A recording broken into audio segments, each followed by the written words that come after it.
कहता है कि आप लोगों को इससे पहले भी कुछ सारे चीजों को हम पढ़ा चुके थे, ठीक है, देख लीजिएगा, आप लोग ध्यान रख लीजिएगा। और शुरू करते हैं 1834 ईस्वी में जर्मन व्यापारियों ने, कहाँ के व्यापारी, जर्मनी का व्यापारी ने मिल करके एक आर्थिक व्यापारिक समानता के लिए प्रसा के नेतृत्व में, यानी प्रसा जो राज था वहां पर, उसके नेतृत्व में एक संस्था बनाई। क्या बनाई, एक संस्था बनाई जिस संस्था का नाम था जॉलवेरिन। किस, क्या नाम था, जॉलवेरिन। तो यहाँ से एक ऑब्जेक्टिव पूछा जाता है कि जॉलवेरिन नामक संस्था किसकी थी या किसने बनाई थी। तो याद रखिएगा किसकी थी बाबू, जर्मन व्यापारियों की थी, याद रहेगा। तो जॉलवेरिन नामक संस्था किसकी थी, जर्मन व्यापारी की। अगर आप लोगों को 2 नंबर में पूछेगा कि जॉलवेरिन नामक संस्था क्या थी, तो देखो इस संस्था का जो है उद्देश्य यह था, यानी ये संस्था क्यों बनाया गया था, इसके विषय में कहा जाता है कि इस संघ ने जर्मन क्षेत्रीय आदतों को कुचल करके राष्ट्रवादी प्रवृत्तियों को बढ़ावा दिया। यानी जो ये जो संस्था इसलिए बनाई गई ताकि सभी व्यापारी लोग क्या करें, अपनी राष्ट्रवादी भावनाओं को और बढ़ाए और जर्मनी के एकीकरण में क्या करे, सहयोग दे। ठीक है, चलिए आगे देखा जाए। फिर 1848 ईस्वी की फ्रांसीसी क्रांति ने जर्मन राष्ट्रवाद को एक बार फिर से भड़का दिया। यानी जब फ्रांसीसी क्रांति हुई 1848 ईस्वी में, तो वहीं से देखो बाबू, हम लोग जितने भी यहाँ पर यूरोप में राष्ट्रवाद हो रहा है वो सभी किसी न किसी रूप से डायरेक्ट किससे थे, फ्रांसीसी क्रांति से। यानी पहले फ्रांस में जो क्रांति हुई थी, फ्रांस में जो आंदोलन हुए थे, उसी पर जो है सारे क्रांति आप लोगों का डिपेंड है। यानी सभी फ्रांस की क्रांति को देख करके आंदोलन छेड़ दिए कि नहीं अब हमको भी आजादी चाहिए, ठीक है, इन शासकों से। तो 1848 ईस्वी की जो क्रांति थी फ्रांसीसी, जर्मन राष्ट्रवाद को भी बढ़ावा दिया। यानी जर्मनी में भी उसी को देखते देखते लोग क्रांति का माहौल बना दिया और राष्ट्रवादी भावना उनमें भी व्यक्त होने लगी। ठीक है, और दूसरी तरफ इस क्रांति ने मेटरनिक युग का अंत कर दिया। मेटरनिक जो कि घोर प्रतिक्रियावादी था, ये आप लोगों को पहले ही पढ़ा दिए हैं हम जो है, ठीक है। और इसी समय जर्मन राष्ट्रवादियों ने 1848 ईस्वी मार्च को पुराने संसद की सभा को फ्रैंकफर्ट में बुलाया। तो आपको एक क्वेश्चन यहां से पूछा जाता है कि फ्रैंकफर्ट की संधि कब हुई थी। ठीक है, तो याद रखिएगा फ्रैंकफर्ट की संधि कब हुई थी, 1848 ईस्वी मार्च में। ठीक है, याद रहेगा, जहां यह निर्णय लिया गया कि प्रसा का जो शासक था फ्रेडरिक विलियम, यानी प्रसा जो कि राज्य था, वहां का जो शासक था फ्रेडरिक विलियम, कहता है कि उसी को क्या किया जाएगा, नेता बना दिया जाएगा, और उसी को नेता बना करके हम लोग जर्मनी का एकीकरण को संभव करेंगे। लेकिन ये जो बाबू फ्रेडरिक विलियम था, ये था निरंकुश शासक, इसको जर्मनी के एकीकरण से कोई मतलब नहीं था। ये अपना पल्ला झाड़ना चाहता था, ये बचना चाहता था, और उसी के अधीन समस्त जर्मन राज्यों को एकीकृत किया जाएगा, यानी यहाँ के लोगों ने सोचा।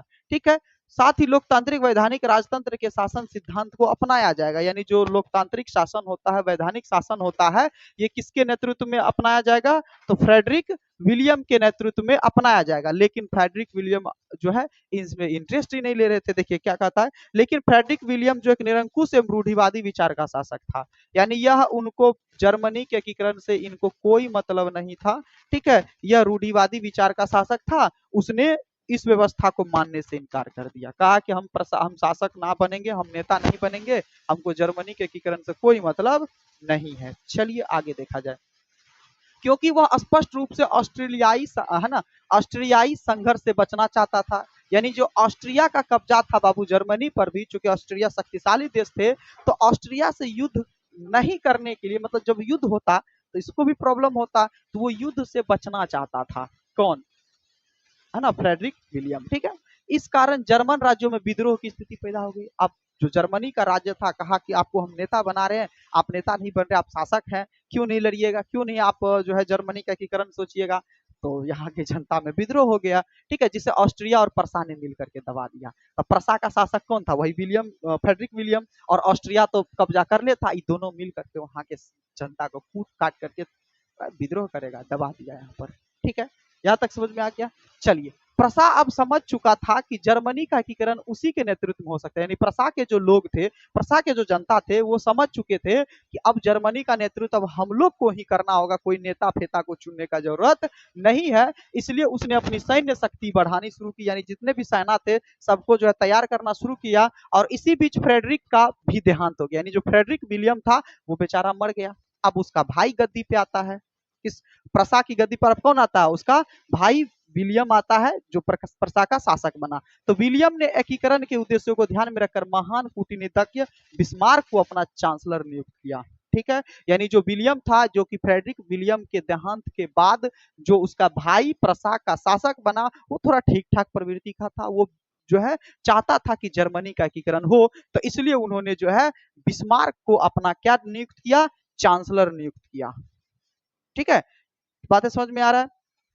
चलिए, कुलपति जिसको कहते हैं, अभी चांसलर कैसे इंग्लिश, उस समय प्रधानमंत्री ही मान लो या फिर मंत्री ही मान लो। ठीक है, तो क्या नियुक्त किया, चांसलर नियुक्त किया, किसको, बिस्मार्क को।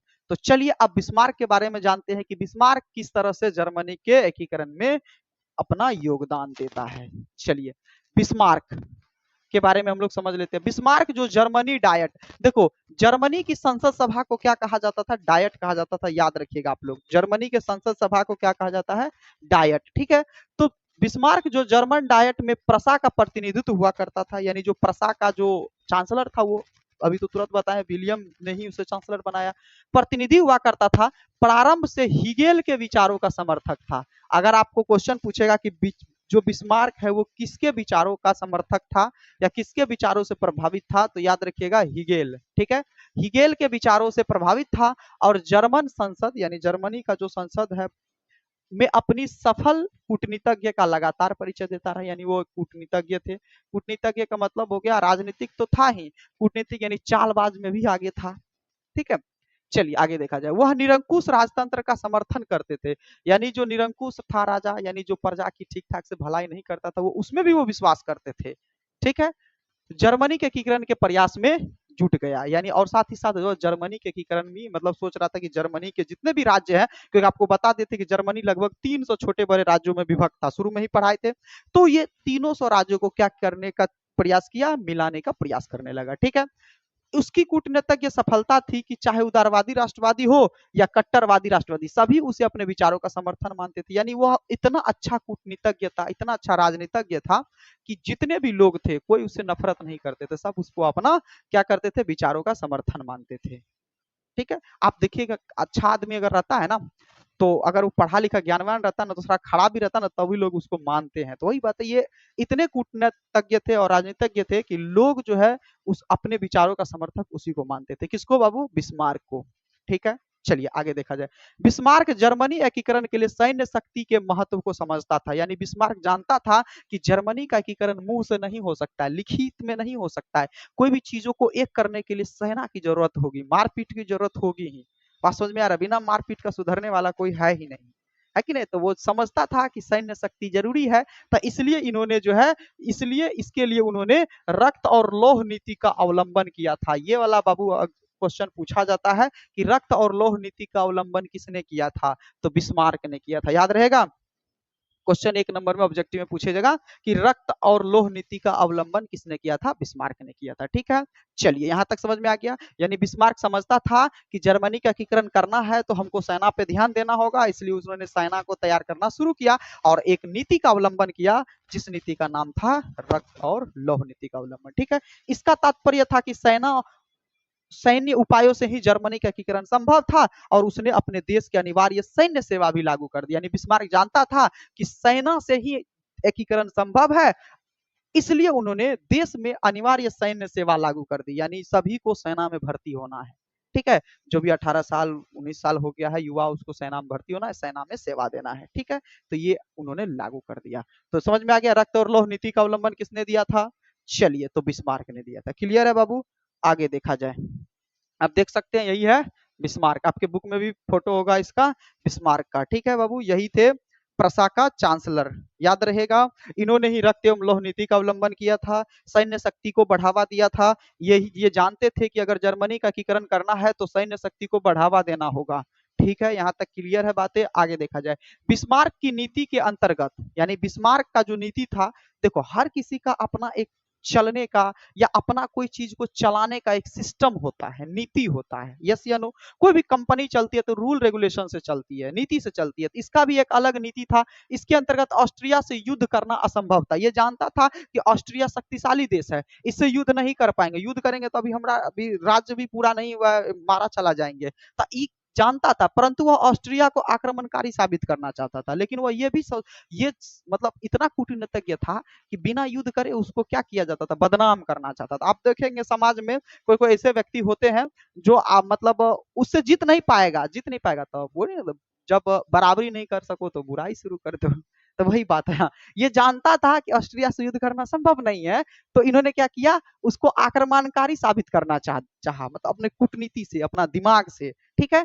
तो वह जो क्या किया, पहले ही उसने फ्रांस से समझौता कर लिया। फ्रांस की क्रांति हो चुकी थी, फ्रांस आजाद हो चुका था, तो फ्रांस से समझौता कर लिया कि देखो भैया, ऑस्ट्रिया और प्रसा का जब युद्ध होगा, प्रसा से कौन था, ये था, ऑस्ट्रिया से और प्रसा का जब युद्ध होगा तो आप कुछ मत बोलिएगा, आप अपना अस्थिर से बने रहिएगा, ठीक है। उसने फ्रांस को तटस्थ रहे, इसलिए उसने फ्रांस को कुछ क्षेत्र भी देने का वादा किया। यानी ये बिस्मार्क भाई साहब क्या किए, फ्रांस से दोस्ती कर लिया, कहा कि अगर हम लोग का ऑस्ट्रिया में युद्ध होगा तो आप कुछ नहीं बोलिएगा, आप अपना अस्थिर रहिएगा, हम बदले में आपको कुछ अपना छोटा सा जमीन उमीन क्षेत्र दे देंगे, ठीक है। क्षेत्र देने का क्या किया, वादा किया, कौन, बिस्मार्क, ठीक है।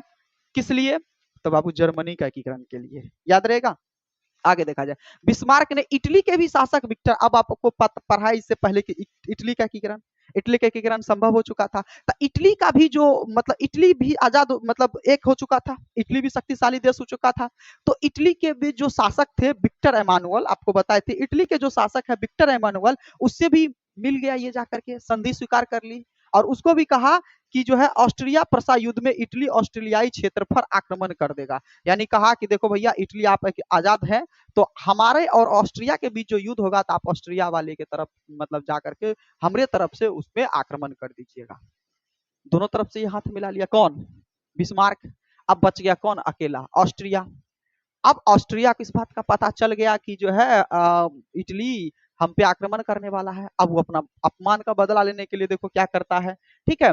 तो कहता है इसलिए ऑस्ट्रिया जो है अपने अपमान का बदला लेने के लिए 1866 ईस्वी में प्रसा के खिलाफ सेडेवा में युद्ध की घोषणा कर दी। तो आपसे एक क्वेश्चन यहाँ भी पूछा जाता है कि सेडेवा का युद्ध कब हुआ था, ठीक है, 1866 ईस्वी। जो भी मेन पॉइंट एक नंबर में पूछा जाता है ऑब्जेक्टिव, हम आपको यहाँ बता देते हैं, ठीक है। इसको आप लोग अच्छे से जो है ओवर राइटिंग कर दीजिएगा, ठीक है, हाईलाइट कर दीजिएगा, ठीक है। तो ऑस्ट्रिया क्या सोचा कि इधर से इटली हमला कर देगा, उधर से जो है फ्रांस से हाथ मिला लिया है, अब वो कुछ बोलेगा ही नहीं। अब इसको आ गया गुस्सा, अपना सोचा कि बदनामी हो जाएगा। अब जाकर के जो उधर से जो आपको बता ही दिए कि आक्रमणकारी साबित करने के लिए पहले दिमाग लगा चुका था बिस्मार्क। तो इन्होंने क्या किया, अपना अपमान का बदला लेने के लिए प्रसा पर आक्रमण कर दिया। प्रसा का चांसलर कौन, बिस्मार्क। अब इसने क्या किया, ऑस्ट्रिया क्या किया, ऑस्ट्रिया देश है बाबू, ऑस्ट्रिया क्या किया, जो है युद्ध कर दिया, किधर, युद्ध की घोषणा कर दी, और ऑस्ट्रिया दोनों तरफ से युद्ध में फंस गया। अब देखो ऑस्ट्रिया जैसे ही प्रसा पर युद्ध का घोषणा कर दिया, तो प्रसा तो पहले से तैयार था, क्योंकि सैन्य शक्ति बढ़ावा दे दिया था, रक्त एवं लौह नीति का अवलंबन पहले कर दिया था बाबू, ठीक है, सैन्य से अनिवार्य कर दिया था अपने देश में, इधर तो पहले से तैयार था। उधर से इटली भी अब उस पर आक्रमण कर देना मतलब कर दिया, और उधर से फ्रांस कुछ बोल नहीं रहा था। अब ऑस्ट्रिया दोनों तरफ से घिर गया।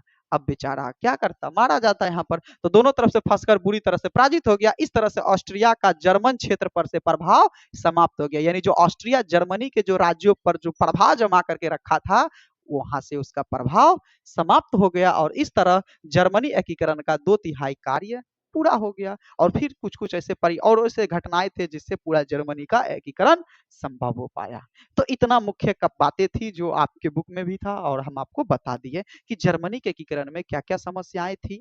तो इटली के भी एकीकरण में ऑस्ट्रिया ही बाधा था, जर्मनी के एकीकरण में भी ऑस्ट्रिया ही बाधा था। तो किस तरह से ऑस्ट्रिया को पीछा छुड़ाया यहाँ पर बिस्मार्क ने मिल करके, ठीक है, और जर्मनी को क्या किया, छोटे बड़े राज्यों को मिलाया। ठीक है बाबू, जर्मनी का एकीकरण समझ में आ गया। इसमें कई तरह के ऑब्जेक्टिव आपको मिले जो कि आप लोगों को नोट कर लेना है, ध्यान रखिएगा। चलिए आगे देखा जाए। अब कहता है कि हंगरी, अब देखो हंगरी भी देश है बाबू, हंगरी के बारे में थोड़ा समझते हैं। अब छोटा छोटा पॉइंट है जिसको समझ करके फिर हम चैप्टर का क्या करेंगे, समापन करेंगे। तो हंगरी में भी जो है राष्ट्रवादी भावना का प्रसार जो है होने लगा, ठीक है। हंगरी पर भी ऑस्ट्रिया का पूर्ण प्रभुत्व था। देखो ऑस्ट्रिया हंगरी पर भी कब्जा जमा करके रखा था। इटली, जर्मनी, हंगरी, ठीक है, इन सब पर भी कब्जा जमा करके रखा था कौन, ऑस्ट्रिया। सोचो कितना शक्तिशाली देश होगा, ठीक है। तो चलिए, ऑस्ट्रिया इस पर भी प्रभुत्व जमा के रखा था, लेकिन 1848 ईस्वी की क्रांति, 1848 ईस्वी की क्रांति मतलब फ्रांस की क्रांति। किसकी क्रांति? फ्रांस की क्रांति के प्रभाव से यहाँ भी राष्ट्रीय आंदोलन शुरुआत हुई। यानी फ्रांस को देखते देखते यहाँ के लोगों ने भी कहा कि हमको भी आजादी चाहिए, हम आपके पक्ष में नहीं रहेंगे। अब यहाँ भी क्रांति फैल गई। अब क्रांति होता है तब आपको कुछ मांगे होता है। जैसे एक बात बताइए, आप लोग घर में हड़ताल करते हैं, भूख हड़ताल तो कभी किए होंगे दीपावली या दशहरा पे कपड़ा लेने के लिए, ठीक है? तो आपकी मांगे क्या रहती है कि हमको कपड़ा दिया जाए नया। तो कोई भी आंदोलन होता है तो उसकी मांगे होती है सरकारों से, यस या नो? तो सरकार से मांग होती है, अगर सरकार पूरा करता है तो ठीक है, नहीं तो वही आंदोलन क्रांति का रूप ले लेता है, फिर सरकार को उखाड़ फेंक देता है। तो ये सब चीजें होती है, ठीक है? तो 1848 ईस्वी की क्रांति के प्रभाव से यहाँ भी राष्ट्रीय आंदोलन की क्या हो गई? शुरुआत हो गई, जहां आंदोलन का नेतृत्व कोसुथ और फ्रांसीसी डिक, याद रखिएगा। हंगरी में अगर कहेगा कि हंगरी में जो है राष्ट्रीय ये जो राष्ट्रवादी आंदोलन का जो नेतृत्व कौन कर रहे थे, तो आप लोगों को याद रख लेना है, कोसुथ और फ्रांसीसी डिक कर रहे थे, है ना? इसके द्वारा किया जा रहा था। कोसुथ लोकतांत्रिक विचारों का समर्थक था, उसने विचारों को जनता तक पहुंचाना शुरू किया। यानी कोसुथ जो थे वो लोकतंत्र में विश्वास करते थे, यानी जनता के शासन में विश्वास करते थे। इसलिए उन्होंने कहा कि देखो भैया, ऑस्ट्रिया हम पे कब्जा कर रहा है, आप हमारा साथ दीजिए, इस आंदोलन में साथ दीजिए, हम ऑस्ट्रिया से मुक्त हो जाएंगे। तो हंगरी भी क्या होने लगा, धीरे धीरे धीरे इसमें भी क्या होने लगा, राष्ट्रवादी आंदोलन बढ़ने लगा, ठीक है?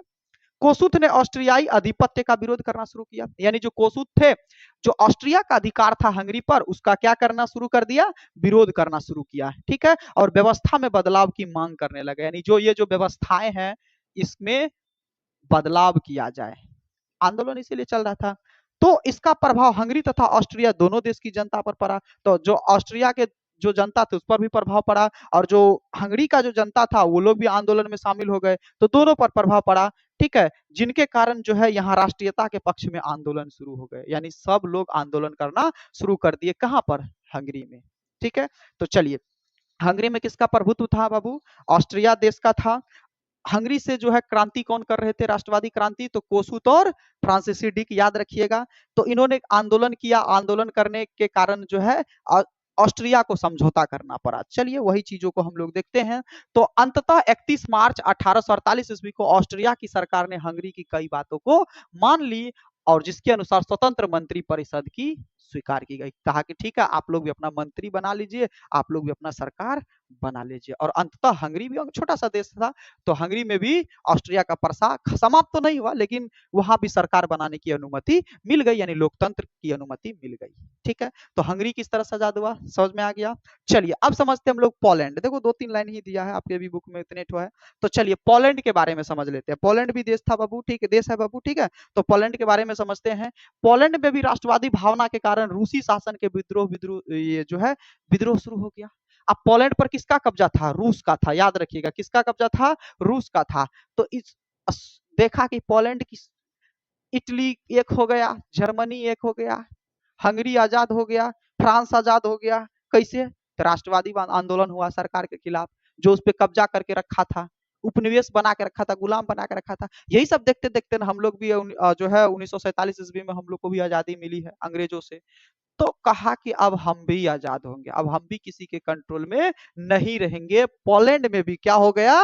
विद्रोह शुरू हो गया। किसके मतलब खिलाफ? तो रूस के खिलाफ, ठीक है? हालांकि रूस शक्तिशाली देश था, लेकिन फिर भी मान लिया गया बात। तो 1830 ईस्वी की क्रांति के प्रभाव यहाँ के उदारवादियों पर भी व्यापक रूप से पड़ा था, परंतु इन्होंने इंग्लैंड तथा फ्रांस की सहायता नहीं मिल सकी। लेकिन पोलैंड को इंग्लैंड और फ्रांस की सहायता नहीं मिल सकी, और सब देशों को तो मिला, ठीक है? अतः इस समय रूस ने पोलैंड के विद्रोह को कुचल दिया। यानी रूस शक्तिशाली देश था, इसको कोई सहायता भी नहीं दिया, छोटा सा देश है, आप विद्रोह करोगे? मारपीट करके दबा दिया विद्रोह को, ठीक है? तो इस तरह से पोलैंड में भी क्रांति दब गई, पोलैंड फिलहाल आजाद नहीं हो पाया। चलिए आगे समझते हैं, है ना? बोहेमिया। अब देखो बोहेमिया के बारे में भी समझ लेते हैं। तो बोहेमिया जो ऑस्ट्रियाई शासक के अंतर था, उसमें भी हंगरी के घटनाक्रम का प्रभाव पड़ा। यानी बोहेमिया भी ऑस्ट्रियाई, यानी ऑस्ट्रिया के ही मतलब क्या था, गुलाम था। हंगरी में जिस तरह से जो है क्रांति हुई थी, तो बोहेमिया में भी देखते देखते क्रांति हो गई थी, व्यवस्था में बदलाव की मांग होना शुरू हो गया। तो बोहेमिया की बहुसंख्यक चेक जाति, यानी बोहेमिया में जो लोग थे वो किस जाति से ज्यादा थे? चेक जाति से थे, ठीक है? चेक जाति की स्वायत्त शासन की मांग को स्वीकार किया गया, ठीक है? परंतु आंदोलन ने हिंसात्मक रूप धारण कर लिया, जिसके कारण ऑस्ट्रियाई द्वारा क्रांतिकारियों की शक्ति को दमन कर दिया गया। तो ऑस्ट्रिया के जो शासक थे बोहेमिया का भी बात माना, लेकिन जो क्रांति करने वाले लोग थे कुछ ज्यादा ही करने लगे, मतलब ज्यादा तोड़फाड़ करने लगे, सरकार के खिलाफ विरोध करने लगे, ऑस्ट्रिया के खिलाफ विरोध करने लगे। तो छोटका सा तो देश ही था। अब ऑस्ट्रिया क्या किया, क्रांतिकारी को खूब मारा, जो है उसको सख्ती से दमन कर दिया। शांत रहो तुम, ठीक है। इस प्रकार बोहेमिया में होने वाले क्रांतिकारी आंदोलन की उपलब्धियां अस्थायी न रह सका, यानी जो आंदोलन हो रहा था यहाँ फिक्स नहीं हो पाया। तो बोहेमिया भी ठीक तरह से जो है आजाद नहीं हो पाया। तो क्लियर है बाबू, यहाँ तक आप लोगों को चीजें समझा दिए हैं, ठीक है। तो बोहेमिया किस तरह से जो है यहाँ पर भी आंदोलन हुआ, सरकार इसकी बात माना भी, लेकिन क्रांतिकारी ज्यादा हद तक आगे बढ़ गए थे, जिस कारण सख्ती से इन्हें ऑस्ट्रिया के द्वारा दबा दिया गया। चलिए क्लियर है, यहाँ तक आगे बढ़ा जाए। तो अब हम लोग जितने भी चीजों को अभी हम समझे कि यूरोप में राष्ट्रवाद के फलस्वरूप फ्रांसीसी क्रांति, जर्मनी क्रांति, ठीक है, इसके बाद हम लोग देखे इटली का एकीकरण, ठीक है, पोलैंड, हंगरी, इन सब चीजों को देखे और इन सब चीजों में क्रांति हुई, ये भी चीजों को हम लोग समझे। और क्रांति होने के फलस्वरूप इतना तो चीज जाने कि कई देश आजाद भी हो गए, कई देशों का एकीकरण भी हुआ।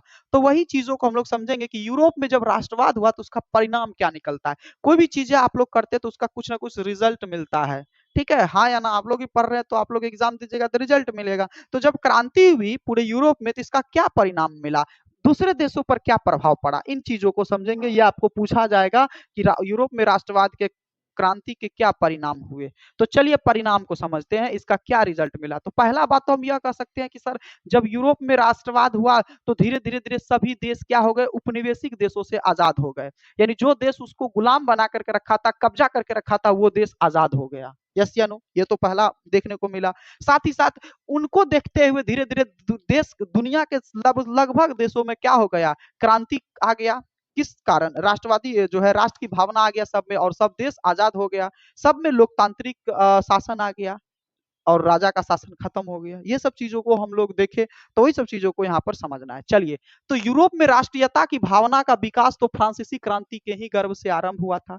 यानी जब फ्रांस की क्रांति हुई थी 1848 ईस्वी में, तभी से यूरोप में लोगों में, देश में राष्ट्रीयता की भावना आना शुरू हो गया था। ये चीज हम लोग पहले ही देख चुके हैं, जो मूर्त रूप से यूरोपीय राज्यों के एकीकरण के रूप में सामने आया। जो धीरे धीरे धीरे धीरे यूरोपीय राज्यों का एकीकरण, यूरोप जो अलग अलग राज्यों में फैला हुआ था उसके रूप में क्या हुआ, सामने आया। और बड़े छोटे राज्यों का क्या हुआ, उदय हुआ। यानी यूरोप में जो क्रांति हुई थी इसके फलस्वरूप जो है बड़े एवं छोटे राज्य भी सामने आए। जो देश, जो राज्य गुलाम थे वो राज्य भी अब लोकतांत्रिक व्यवस्था का पक्षधर था, वो भी सामने आए। ठीक है, प्रत्येक राष्ट्र की जनता और शासन के लिए उनका राष्ट्र ही सब कुछ हो गया। यानी क्रांति जब हुआ तो सब सुधर गया। यानी जो भी अब शासक बना उस देश का, अब उसके लिए जनता और शासन सर्वप्रथम हो गया। नहीं तो पहले अपना मर्जी से चलता था, कोई रोकने टोकने वाला नहीं था। ठीक है, सब कुछ हो गया। इसके लिए वे किसी हद तक जाने के लिए तैयार रहने लगे। आगे देखा जाए, इसके परिणाम स्वरूप बाल्कन क्षेत्र के छोटे छोटे राज्य एवं जातीय समूह में भी यह भावना जोर पकड़ने लगी।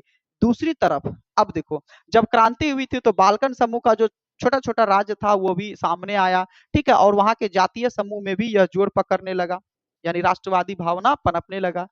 दूसरी तरफ बड़े यूरोपीय राज्य तथा जैसे जर्मनी, इटली, फ्रांस, इंग्लैंड जैसे देशों में राष्ट्रवाद की भावना इतनी बढ़ गई कि उसमें साम्राज्यवादी प्रवृत्तियों का प्रादुर्भाव होने लगा। यानी जो यूरोप का जो बड़ा बड़ा देश था बाबू, जैसे इटली, जर्मनी, ठीक है, इसके बाद फ्रांस हो गया, इन सब में तो राष्ट्रवादी इतना ज्यादा हो गया कि ये सब जितने भी राज्यों में विभक्त था वो एक भी हो गया और आजाद भी हो गया। तो इस तरह से हम लोग देखें कि राष्ट्रवादी जो यूरोप में राष्ट्रवाद हुआ उसका परिणाम क्या निकला। आगे देखा जाए, यूरोप में राष्ट्रवाद के इस प्रादुर्भाव ने यूरोप में ही नहीं बल्कि पूरे विश्व को जागरूक बनाया। यानी यूरोप में जो यह आंदोलन हुआ, यूरोप में जो राष्ट्रवादी भावनाओं की जो बढ़ी, यानी जो राष्ट्रवाद जो बढ़ा, वो पूरे यूरोप को ही नहीं बल्कि पूरे देश को क्या किया, क्या किया बाबू यहाँ पर जागरूक किया। बात समझ में आ रहा है, यानी लोगों को जगाया कि आप लोग भी क्रांति करिए, आप लोग भी राष्ट्रवादी भावना को पनपाइए, दब के नहीं रहिए। अगर दब के रहिएगा तो हक नहीं मिलेगा। पूरे यूरोप से इस बातों को पूरे देश में, पूरे विश्व में फैल चुका था और लोग जागरूक हो चुके थे। ये इसका परिणाम निकला। आगे देखा जाए, चीजों को समझा जाए, जिसके कारण अफ्रीका में उपनिवेशों में विदेशी सत्ता के खिलाफ मुक्ति के लिए राष्ट्रीयता की लहर भी उपजा। अब इसी को देखते देखते अफ्रीका में भी आजाद हुआ। अफ्रीका के भी लोगों ने क्या किया, वहां के शासक के खिलाफ जो है पूरा आंदोलन करना शुरू किया, कार्रवाई करना शुरू कर दिया, और जो है अफ्रीका भी आजाद हो गया। तो किस तरह से जो है फ्रांस में जब हुआ ये आंदोलन, राष्ट्रवादी भावना जब आया, तो फ्रांस आजाद हुआ। और फ्रांस को देखते देखते बाबू इटली, जर्मनी, हंगरी, पोलैंड, जितने भी देश थे छोटे छोटे, उसमें भी राष्ट्रवादी आंदोलन हुआ, और सभी जो देश थे वो आजाद हुए। बातें क्लियर है?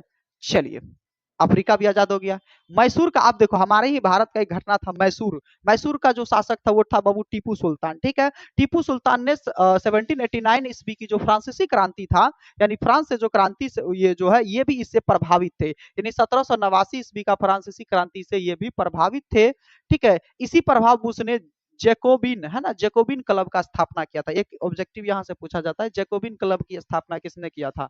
तो याद रखिएगा, टीपू सुल्तान। ठीक है, जैकोबिन क्लब की स्थापना करवाई तथा स्वयं उसका सदस्य भी बना। यह कहा जाता है कि उसने श्रीरंगपट्टनम, है ना, श्रीरंगपट्टनम में ही स्वतंत्रता का प्रतीक वृक्ष भी लगाया था। यानी इसने फ्रांस की क्रांति को देखते हुए, यानी ये फ्रांस की क्रांति से परिचित थे कि फ्रांस में जनता किस तरह से जो है विद्रोह मचाया और वहां के शासक को उखाड़ फेंका, उसी क्रांति से ये भी प्रेरित थे। और उसी क्रांति से प्रेरित होकर के इन्होंने क्या किया, जैकोबिन क्लब नामक एक संस्था भी बनाया, उसका खुद जो है सदस्य भी बना, और स्वतंत्रता का प्रतीक वृक्ष भी इन्होंने लगाया था। ठीक है, यहाँ मैसूर को आजाद कराने के लिए, किससे? तो अंग्रेजों से। ठीक है, दूसरी तरफ 19वीं शताब्दी में चलने वाले सामाजिक धार्मिक सुधार आंदोलन, जब 19वीं शताब्दी था हमारे भारत देश में, तो उस समय कई सारे धार्मिक सुधार आंदोलन चल रहे थे। नेताओं ने भी भारत ने राष्ट्रीय चेतना को जगाना शुरू किया। उदाहरण स्वरूप जैसे राजा राम मोहन राय अंतर्राष्ट्रीय घटनाओं में काफी रुचि लेते थे, यानी यहाँ के जो राजा राम मोहन राय थे वो भी अंतर्राष्ट्रीय घटना जैसे यूरोप का, फ्रांस का, इन सब में ज्यादा इंटरेस्ट लेते थे। क्या हो रहा है देश विदेश में, अभी भी हम लोग देश विदेश में कौन सी घटनाएं हो रही है उन सब में ज्यादा इंटरेस्ट लेते हैं, तो वो भी इंटरेस्ट लेते थे। और उन्होंने 1821 ईस्वी की जो नेपल्स की क्रांति हुई थी, याद रखिएगा ये भी पूछा जाता है नेपल्स की क्रांति कब हुई थी, तो 1821 ईस्वी में जो नेपल्स की क्रांति हुई थी, और उस क्रांति में नेपल्स की हार हो गई। तो ये नेपल्स का समर्थक था, तो नेपल्स की विफलता पर काफी दुख प्रकट किया। यानी नहीं देखते हो, तुम देखोगे अभी, मान के चलो कोई देश, मतलब आप लोग किसी देश के प्रति, कई सारे, जैसे हम लोग भारत में रहते हैं, तो दूसरे देश के प्रति हम लोगों में क्या रहता है, दिलचस्पी रहती है, और उसके प्रति सहानुभूति रहता है। जैसे कोई छोटा सा देश, उस पर कोई आक्रमण कर देगा तो आहा काहे मार रहा है, हम लोग दुख प्रकट करते हैं। तो ठीक उसी तरह से जो है राजा राम मोहन राय नेपल्स में जब नेपल्स की क्रांति हुई थी, इसकी विफलता हुई, जब ये हार गया तो इन्होंने दुख प्रकट किया। ठीक, एक और घटना था, जब देखिएगा, जब 1827 ईस्वी में स्पेनिश जब स्वतंत्र हुआ, स्पेनिश को भी ये मतलब इसके लिए भी सहानुभूति था। तो स्पेनिश की जब स्वतंत्रता हुई, जब स्पेनिश आजाद हो गया, तो इसके उत्सव पर उन्होंने भोज कर दिया अपने देश में। ठीक है, यानी अपने यहाँ पर क्या किया बाबू, भोज किया, छोटा मोटा भोज किया। तो इस तरह से आप लोग देखते हैं, है कि नहीं है? चलिए, तो आगे समझा जाए, यहाँ तक देखिए कि इसका क्या परिणाम निकला, चीजों को समझते हैं। तो इस प्रकार यूरोप में जन्मी राष्ट्रीयता की भावना, यानी इस तरह से हम लोग देखते हैं कि यूरोप में जो जन्मी राष्ट्रीयता की भावना है, जो लोगों के दिल में राष्ट्र की प्रति जो भावना था, वो सर्वप्रथम यूरोप में फैला। यानी सर्वप्रथम तो हम लोग देखें यूरोप के देशों में फैला, फिर धीरे धीरे धीरे धीरे अंततः पूरे दुनिया में फैल गया। ठीक है, अंततः पूरे विश्व को प्रभावित किया, जिसके फलस्वरूप यूरोप के राजनीतिक मानचित्र में तो बदलाव आया ही आया। पहले यूरोप का मानचित्र में कई सारे राज्य अलग अलग थे, फिर एक हो गया तो वो मानचित्र बदलाव होगा ही। तो यूरोप के मानचित्र में बदलाव आया ही, साथ ही साथ जो है कई उपनिवेश भी क्या हो गए, स्वतंत्र हो गए। यानी उपनिवेश का मतलब होता है गुलाम देश, जिस पर किसी और देश का शासक था। जैसे भारत अंग्रेजों के अधीन था, तो भारत उपनिवेश कहलाएगा। तो कई सारे उपनिवेश देश भी क्या हो गए, स्वतंत्र हो गए, आजाद हो गए। किनके फलस्वरूप? तो बाबू यूरोप में जो राष्ट्रवाद है वो उसकी भावनाओं के फलस्वरूप। तो इस तरह से हम लोग इस चैप्टर में देखें कि यूरोप में जो राष्ट्रवाद की भावना है वो केवल यूरोप को ही नहीं, पूरे विश्व को प्रभावित किया। और पूरे विश्व में जो जितने भी थे उपनिवेश, वो कई सारे उपनिवेश अपने दम पर स्वतंत्र भी हुए। ठीक है, तो इस तरह से आपका जो है ये चैप्टर समाप्त होता है बाबू। यूरोप में राष्ट्रवाद, जो भी इसमें मेन मेन पॉइंट था हम आपको समझा दिए और समझाने का कोशिश भी किए हैं।